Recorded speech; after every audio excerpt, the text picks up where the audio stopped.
This nightmare started about 3 years ago when my girlfriend Sarah and I hit a really rough patch in our relationship. We'd been together for 5 years at that point and lived together for 2 years in this apartment we both loved. Sarah worked as a graphic designer and I'm a software developer, so we had pretty different work environments, but we usually got along great. The problem was that we'd been talking about getting married and starting a family, but we kept putting it off because of money and career stuff. Sarah really wanted kids and would get emotional every time one of our friends announced a pregnancy or had a baby shower. I wanted kids too, but I thought we should get more financially stable first and maybe buy a house before taking that step. This caused a lot of tension between us because Sarah felt like I was just making excuses and didn't really want the same future she did. Around this time my best friend Marcus moved back to town after finishing his MBA program. Marcus and I had been tight since college and I was excited to have him back. He'd always been the more outgoing one between us and had done really well for himself with some startup investments. Sarah seemed excited to meet him too since I'd told her so many stories about our college days. Marcus started hanging out with us pretty regularly and Sarah really seemed to enjoy his company. He had all these stories about his time in business school and his travels and his entrepreneurial ventures that Sarah found fascinating. I was happy they got along because it's always nice when your partner and best friend click. But then I started noticing that Sarah would light up differently when Marcus was around. She'd dress up more when she knew he was coming over and she'd laugh extra hard at his jokes. When I'd try to join their conversations, she'd sometimes act like I was interrupting something important. At first I thought I was just being paranoid because Marcus had always been more charismatic than me. The first real warning sign was when Sarah started suggesting we invite Marcus to everything we did. Movie nights, dinners out, weekend trips to visit her family. She'd say stuff like Marcus would love this place or we should text Marcus and see if he wants to come. When I'd suggest we have some alone time, she'd say I was being antisocial and that it was healthy for couples to have friends they both enjoyed spending time with. Things got worse when Sarah started working late more often, but then I'd see on social media that she'd been out getting drinks with Marcus. When I'd ask her about it, she'd say they'd run into each other after work and grabbed a quick drink while talking about some business idea Marcus was pitching to her. She said Marcus thought her design skills could be valuable for his next startup and they were just exploring possibilities. Our relationship started falling apart pretty quickly after that. Sarah became distant and critical of everything I did. She'd compare me to Marcus, constantly saying things like Marcus thinks people our age should be more adventurous or Marcus says successful people take more risks. When I'd point out that she seemed obsessed with Marcus, she'd accuse me of being jealous and insecure. The intimate side of our relationship basically disappeared completely. Sarah always had some excuse about being tired or stressed about work. But then I'd see her post pictures on social media from these outings with Marcus where she looked happy and energetic. When I confronted her about it, she said she was going through something and needed space to figure out what she wanted. Then about 2 years ago, Sarah came home one evening looking nervous and excited at the same time. She kept pacing around our living room and checking her phone. Finally she sat me down and said she had something important to tell me. My stomach dropped because I could tell from her expression that this wasn't going to be good news. Sarah told me she was pregnant. For about half a second I felt this rush of joy because this was something we'd wanted for so long. But then I realized we hadn't been intimate in over a month and the timing didn't make sense. That's when Sarah started talking really fast about how she'd made some mistakes and had been seeing Marcus and how she was sorry but she needed to be honest now that she was pregnant. She said she'd been having an affair with Marcus for about 3 months and that they'd gotten careless a few times. I asked if she wanted to work things out and suggested we get a paternity test to figure out the situation because despite everything I still loved her and wanted to try to save our relationship. But then Sarah said something that completely floored me. She said she didn't think we needed a paternity test because she had this deep certainty that the baby was mine. When I asked her how she could be so sure, she said she could feel it in her soul. She said that even though she'd been with Marcus physically, she'd realized that our connection was much deeper and more meaningful and that the baby was meant to be ours. She said when she found out she was pregnant, she'd had this spiritual awakening where she realized that all the problems in our relationship had just been tests to make us stronger. She said the universe was giving us this baby as a sign that we were meant to be together and that Marcus had just been a distraction to help her appreciate what we had.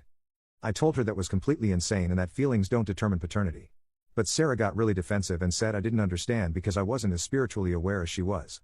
She said when you have a true soul connection with someone, you just know things on a deeper level that science can't explain. At this point I was furious because she was talking like she was some enlightened being while basically telling me I was too simple-minded to understand her mystical insights. I told her we absolutely needed to get a paternity test because I had a right to know if I was going to be a father. But Sarah refused. She said paternity tests were just a way for people who lacked faith to avoid trusting their intuition. She said she knew with complete certainty that I was the father and that getting a test would be insulting to the spiritual bond we shared. She said Marcus had agreed that the baby was probably mine and that he was stepping back to let us focus on our family. I couldn't believe what I was hearing. My girlfriend of 5 years was telling me she'd cheated with my best friend, gotten pregnant, and was now claiming mystical knowledge about who the father was while refusing to get an actual test. When I pointed out that she could be wrong and Marcus might actually be the father, she just smiled and said her intuition was never wrong about important things. That's how our relationship ended. Sarah moved out the next week to stay with her sister while she figured out her next steps. She kept texting me about how excited she was to start our family and how she hoped I'd come around once I had time to process everything. She'd send me ultrasound pictures with captions about how the baby was definitely going to have my eyes or my smile. Marcus tried to contact me a few times to explain his side, but I wasn't interested in hearing it. As far as I was concerned, he'd betrayed our friendship and I was done with both of them. Sarah kept posting on social media about trusting the universe and following your heart and how excited she was to be a mom. I tried to move on with my life. I focused on work and started therapy to deal with the betrayal. It was hard because I kept wondering about the baby and whether Sarah might actually be right about me being the father. But she'd made her choice to trust her intuition over facts, and I had to respect that, even though I thought she was being completely irrational. The baby was born about 8 months ago, a little boy they named River. Sarah posted all the typical new mom pictures and seemed really happy. Marcus was in some of the photos acting like the proud dad, and they looked like they were trying to make things work as a family. I'll admit it was hard to see because part of me still wondered what if, but I tried not to dwell on it. But then about 4 months ago I got a phone call from Sarah and she was sobbing hysterically. At first I could barely understand what she was saying because she was crying so hard. When she finally calmed down enough to talk, she told me that Marcus had gotten a paternity test done behind her back. Apparently Marcus had started having doubts about whether he was really the father, especially since River didn't look much like him. Sarah said he'd taken some of the baby's hair while she was changing a diaper and sent it off to one of those DNA testing companies along with his own sample. When the results came back, they showed that Marcus was definitely not the father. Sarah said Marcus confronted her about it and demanded to know who else she'd been sleeping with. She swore to him that it had only been him and me, so the baby had to be mine after all. But Marcus said if that was true, then she needed to contact me and get a paternity test to prove it, because he wasn't going to raise another man's child. But here's the crazy part. Sarah still refused to contact me about getting a paternity test. She said her spiritual guidance was telling her that something wasn't right and that maybe the test Marcus got was wrong. She said she still felt like River was meant to be Marcus's son and that if they just had faith and trusted the process, everything would work out. Marcus apparently did not appreciate this response. He told Sarah she had 1 week to figure out who the real father was and get proof, or he was done with both of them. Sarah spent that week trying to convince him that the test was wrong and that they should just ignore it and continue being a family. But Marcus wasn't having it, so he kicked them out. Sarah called me that day crying and asking if she could come over to talk. I told her no, because I wasn't going to get dragged back into her drama, especially when she'd refused to give me any information about whether I might be the father when it actually mattered. She begged me to just let her explain the situation, but I said she'd had plenty of chances to be honest with me and she'd chosen to trust her intuition instead. Over the next few weeks, Sarah kept calling and texting me asking for help. She said she was staying with her sister but couldn't afford her own place without Marcus's financial support. She said she was overwhelmed trying to take care of River by herself and that she just needed someone to help her figure things out. I ignored most of her messages because I figured this was the consequence of her choices. She'd been so confident that her spiritual connection meant more than actual facts. So now she could deal with reality on her own. But then she started showing up at my apartment. The first time she came over, she looked terrible. She was carrying River and had this huge diaper bag and looked like she hadn't slept in days. She said she just needed to talk to me and explain everything and that she realized she'd made some mistakes but we could work through them together. I told her through the door that there was nothing to work through because she'd made her choice 2 years ago when she decided her intuition was more reliable than a paternity test. She started crying and saying she'd been confused and scared and that Marcus had pressured her to choose between him and me. But I wasn't buying it because nobody had pressured her to refuse a paternity test. That was her decision based on her mystical feelings about who the father was. I told her she needed to leave and figure out her own problems. She kept coming back though. Sometimes she'd bring River and sometimes she'd come alone. She'd sit in the hallway and call my phone begging me to just open the door and talk to her.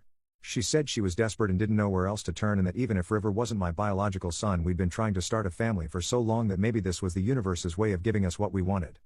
That really made me angry because now suddenly she wanted to talk about the universe's plan when it was convenient for her. When she thought Marcus was the father, the universe had brought them together and their connection was so deep and spiritual. But now that he'd abandoned them, suddenly the universe wanted her to come back to me with another man's baby. I told her she needed to stop coming to my apartment or I'd call the police for harassment. She said she understood I was angry but that River was an innocent baby who needed stability, and couldn't I at least consider helping for the baby's sake even if I didn't want to help her. The thing is, I did feel bad for the baby because none of this was River's fault. But I also wasn't going to reward Sarah's terrible decision making by swooping in to rescue her when her plan fell apart. She'd been so sure about everything when she was choosing Marcus over me. So confident that her intuition was guiding her to the right choice. Now she could live with the consequences. After I threatened to call the police, Sarah stopped coming to my apartment for a few weeks. But then she started calling me from different numbers when I blocked her usual one. She'd leave voicemails about how sorry she was and how she realized she'd been wrong about everything. She said she'd been doing some soul searching and realized that her feelings for Marcus had clouded her judgment and that she should have handled the whole situation differently. In one of her voicemails, she admitted that she'd been scared to get a paternity test because deep down she was worried that the baby might actually be Marcus's and that would have ruined her fantasy about us getting back together. She said she'd convinced herself that her intuition was real because it was easier than facing the possibility that she was making a huge mistake. But even with that admission, she still hadn't actually gotten a paternity test to find out whose baby River really was. When I called her back to ask about that, she said she was afraid to know the truth because what if River wasn't mine either, and then she'd be completely alone with no one to help her. I told her that was exactly why she should have gotten the test in the first place instead of making decisions based on her feelings. But she said she couldn't afford the test right now and was hoping we could just try to work things out without needing to know for sure. That's when I realized Sarah hadn't learned anything from this whole experience. She was still trying to avoid taking responsibility and still wanted other people to make decisions based on incomplete information. She wanted me to potentially raise another man's child without even knowing if it was mine just because her other plan hadn't worked out. Update 1. After my original post, Sarah kept harassing me for another month, calling from different numbers and even having her mom contact me to try to convince me to help her out. Her mom called me and said Sarah was really struggling financially and emotionally and that River was such a sweet baby who deserved to have a stable father figure in his life. She said I should consider that maybe this was all happening for a reason and that I could still have the family I'd always wanted even if the circumstances weren't ideal. I told her mom the same thing I'd been telling Sarah, which was that I wasn't going to make any decisions about helping raise a child without knowing if it was actually mine. If Sarah wanted my help, she needed to get a paternity test first. And if River turned out to be my son, then we could figure out how to co-parent responsibly. But Sarah's mom said that Sarah was afraid the test would come back negative and then she'd lose any chance of reconciling with me. She said Sarah had realized that I was the stable, reliable partner she should have chosen all along and that she was hoping we could rebuild our relationship based on trust instead of requiring scientific proof. I almost laughed because it was the same delusional thinking that had gotten Sarah into this mess in the first place. She'd trusted her intuition over facts when it came to Marcus being the father. And now she wanted me to trust her feelings over facts when it came to getting back together. She hadn't learned anything. So I told her mom that I was done discussing it and that Sarah needed to stop using other people to try to manipulate me into helping her. I said if Sarah wanted to have an adult conversation about getting a paternity test and figuring out the real situation, she could call me herself. But I wasn't going to keep playing these games. That seemed to work for a while because the calls and visits stopped. I figured Sarah had finally gotten the message and was dealing with her problems on her own.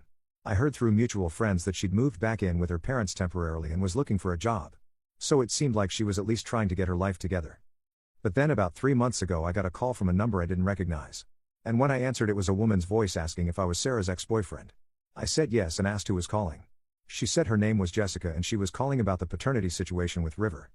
My first thought was that maybe Sarah had finally gotten a paternity test and this was someone from the testing company or a lawyer or something. But then Jessica said she was calling because she'd recently found out that she might be River's aunt. I was completely confused because Sarah had only mentioned being with Marcus and me during the time when River would have been conceived. Jessica explained that her brother Tom had been casually seeing Sarah for a few weeks around that same time period and that Sarah had told Tom she was taking a break from her relationship to figure out her next steps. Apparently Sarah had met Tom on some dating app and they'd hooked up a few times, but then she'd suddenly stopped responding to his messages. Tom had assumed Sarah had gotten back together with her boyfriend or found someone else, so he'd moved on and hadn't thought about her again until recently. But then Jessica had shown him some of Sarah's social media posts about River. And when Tom saw the baby's birth date, he realized the timing lined up with when they'd been seeing each other. Jessica said River had some distinctive features that reminded her of Tom's baby pictures. So Tom had started wondering if there was a possibility he could be the father. Jessica said Tom had tried to contact Sarah directly, but she wasn't responding to his messages, and Jessica had gotten my number from someone who knew about our situation. She wanted to know if I could help her get in touch with Sarah about getting a paternity test because Tom was a responsible guy and if River was his son, he wanted to step up and do the right thing. This meant Sarah had been lying to me about only being with Marcus and me. She'd been seeing at least 3 different men during that time period, maybe more, and she'd been playing all of us. The whole story about her deep spiritual connection with Marcus and her intuition about him being the father was complete garbage. I gave Jessica Sarah's current phone number and told her she could try to contact Sarah directly, but that Sarah had been avoiding taking responsibility for this whole mess from the beginning. I warned her that Sarah would probably try to convince Tom that a paternity test wasn't necessary and that he should just trust her feelings about the situation. Jessica seemed like a decent person and said she appreciated the heads up. She said Tom had a good job in his own place and if River was his son, he wanted to provide for him properly instead of letting him grow up in an unstable situation. A few days later Sarah called me absolutely furious. She said I had no right to give out her contact information to some random woman and that I was trying to sabotage her life because I was bitter. She said Tom was harassing her and demanding a paternity test and that she didn't even remember him that clearly because it had only been a casual thing. I told her that was exactly the problem. She'd been casual with multiple men during the same time period and then made life-changing decisions based on her intuition about which one was the father. Now there was a third possibility and she was still trying to avoid getting actual facts about the situation. Sarah said she'd looked Tom up on social media and he seemed like a nice enough guy, but she didn't want to complicate things even more by adding another potential father to the mix. She said she was already overwhelmed trying to figure out how to co-parent with either Marcus or me. And involving Tom would make everything more confusing. But I pointed out that she wasn't co-parenting with Marcus because he'd kicked her out. And she wasn't co-parenting with me because she'd refused to get a paternity test to find out if River was mine.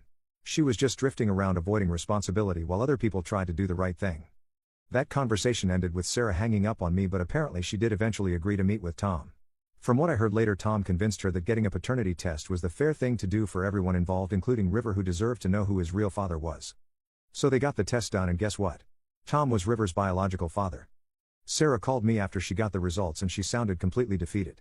She said she couldn't believe her intuition had been so wrong about everything and that she destroyed our relationship and put River through all this instability for nothing. I told her that her intuition hadn't been wrong. She'd just been lying to herself because she wanted to believe what was most convenient at the time. When she wanted to justify cheating on me with Marcus, she convinced herself that their connection meant he was the father. When Marcus kicked her out and she wanted me to take her back, she tried to convince herself that maybe the universe wanted us to be together after all. But the whole time she'd known there were other possibilities she was ignoring because they didn't fit the story she wanted to tell herself. Tom stepped up like he'd promised and took financial responsibility for River. He got his own paternity test to make it official, and he started paying Sarah child support and taking River for visits.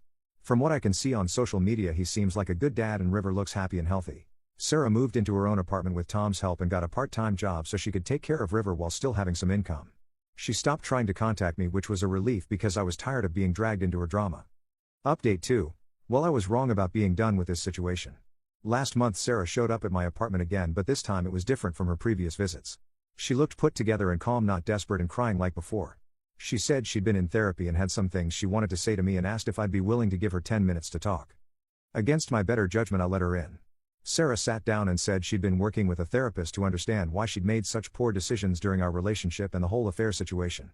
She said her therapist had helped her recognize that she'd been struggling with some deep insecurities about our relationship and that she'd been looking for validation and excitement outside our partnership instead of dealing with those feelings directly. She admitted that she'd been selfish and had justified her behavior by convincing herself that our relationship was already over. Sarah also acknowledged that refusing to get a paternity test had been completely irrational and unfair to everyone involved. She said she'd been so caught up in the fantasy of her relationship with Marcus that she'd ignored obvious red flags and made decisions based on wishful thinking instead of reality. I'll admit this was more self-awareness than Sarah had ever shown before. And it was nice to hear her take actual responsibility for her actions instead of blaming circumstances or other people. But I also knew that Sarah was smart and manipulative. So I was waiting to see what she actually wanted from me. She said she wasn't trying to get back together or asking me to help raise River because she understood that I'd moved on and that she'd burned those bridges with her behavior. But she wanted to make amends for the pain she'd caused me. And she was hoping we could eventually have some kind of civil relationship since we'd been such a big part of each other's lives. That seemed reasonable enough, and I appreciated that she wasn't asking for anything concrete from me. I told her I was glad she was getting help and taking responsibility and that I hoped she could build a good life for herself and River going forward. But then Sarah said there was one more thing she needed to tell me. And this is where things got weird again. She said that during her therapy sessions she'd been exploring her feelings about the whole paternity situation, and she'd realized that part of her had been hoping River would turn out to be my son after all. Sarah said that even though she'd convinced herself Marcus was the father, there had been a part of her that was secretly relieved when his DNA test came back negative because it meant there was still a chance River could be mine and we could potentially work things out. She said she'd been disappointed when Tom turned out to be the real father, not because Tom wasn't a good guy but because it meant she'd lost any connection to me permanently. She said she'd realized that I'd been the best partner she'd ever had and that leaving me had been the biggest mistake of her life. I could see where this was going and I cut her off before she could keep talking. I told her that I appreciated her honesty but that it didn't change anything between us. She'd made her choices based on what she wanted at the time and now she had to live with the consequences. Sarah said she understood that, but she wanted me to know that if I ever decided I wanted to be part of River's life as a friend or uncle figure, she'd welcome that. She said River was a great kid who could benefit from having positive male role models and that Tom was supportive of River having other caring adults in his life. This felt like another manipulation, honestly. Sarah was presenting it as being generous and thinking about River's best interests, but really she was trying to create a way for us to stay connected. If I started spending time with River as an uncle, it would be natural for Sarah and me to end up talking regularly and potentially developing feelings again. I told Sarah I wasn't interested in that kind of arrangement because it would be confusing for everyone involved, especially River. If River needed positive male role models, he had Tom as his father and could develop relationships with other family members and friends naturally. Sarah looked disappointed but said she understood. She thanked me for letting her apologize and said she hoped someday I could forgive her for all the pain she'd caused. Then she left without any drama or begging, which was honestly a relief after all her previous emotional manipulation. But a few days later I got a text from Tom asking if we could talk. He said Sarah had told him about our conversation and he had some concerns about the whole situation that he wanted to discuss with me. When I called Tom back, he said he was worried that Sarah was still not being completely honest about her motivations and feelings. He said she'd been pushing for him to have a more romantic relationship with her. And when he'd made it clear he wasn't interested, she'd started talking about how she wished things had worked out differently with me. Tom said he was concerned that Sarah was using River as a way to try to reconnect with me, and he didn't want his son to be caught in the middle of adult drama. He said he'd been very clear with Sarah that River's relationship with him was separate from any feelings Sarah might have about other men, and he didn't want me to feel pressured to get involved just because Sarah was suggesting it. I appreciated Tom looking out for both River and me, and I assured him that I had no intention of getting drawn back into Sarah's orbit. I said I thought it was best if Sarah, River, and I all stayed in our separate lanes going forward. Tom agreed and said he was glad we were on the same page. He said Sarah was a good mom to River, but she seemed to have trouble accepting that some bridges couldn't be rebuilt, and he was trying to help her focus on moving forward instead of looking backward.